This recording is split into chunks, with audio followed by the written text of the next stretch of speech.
Imali sesiye uxokelana ke sithanda sami emeetingini njengoba usithi wena imali ikhona xa kubuza uba imali iphelele.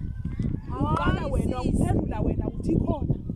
Ngoba kaloku imali uzazi kakuhle kaloku sisi uba imali wayithatha wena wathi udle imali yomyeni wakho yokuthenga iwolunithi. Wayithatha sisi imali wayisebenzisa uyifuna phaa kulo mphefumlo. Ngoku uyagqiba sisithula sisindiyicacisa uyagqiba futhi uzocela enye futhi wacela amawaka alishumi kaloku wena apha kum. Hayi sisi nika ixesha lam ndithethe. Sisi wena weza nawe weza kum wathi uyithathile imali yokuthengela iteki unompuku.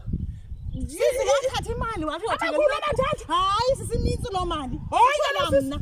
Abakhulu abathathu kunawe wena kaloku amawaka alishumi owafunayo wena. Ndithini imali sisi nawe imali. Hayi sisi ngeke sudlala wena mna. Uwazi uba uyaxoka phaya ngenxa imali igcinwa ndim uyaxoka wena phaya uthi imali ikhona ndithi ndizophendula ndithini kusasa kuyabiwa imali uthi ndithini ndizophendula ndithini lapha ngengithena ngathi ngokutyholana uthi imali zwenziwe ngoba kusasa sojika amatyebezi zonke kusasa sojika amatyebezi zonke sojike kaloku sothini kanti sothini athi nguhle imali hayi yena sisi ndidla imali ntoni sisungule azudeni ngawusendela nguwe adle imali kaloku azudeni ngayini ngifuna hayi azudlala wena mna imali uyidlile nemali endodakho wayithatha wazobhatala ngawuvele wathetha inyani qha sisi wamxelela umama usihlala imali yolunithi wayidla imali yolunithi ntoni imali yolunithi ngathi nompuku mna iteki yesisi uyangaphi nasi indlela awusazana nobubheka ngaphi nasi indlela azudeni ngakulandeli nguwe sisithetha inyani fowunela umama usihlala umxelele sisi uba imali yadwa siphinda siphinda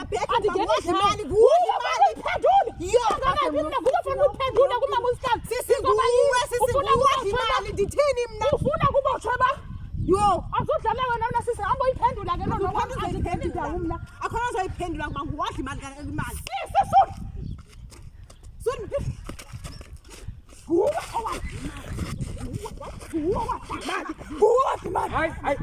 imali mamela tata andizudlala lona mxolele imali sile lo hayi bhuti uyabona uba walontyolwa nge-1.5 ilo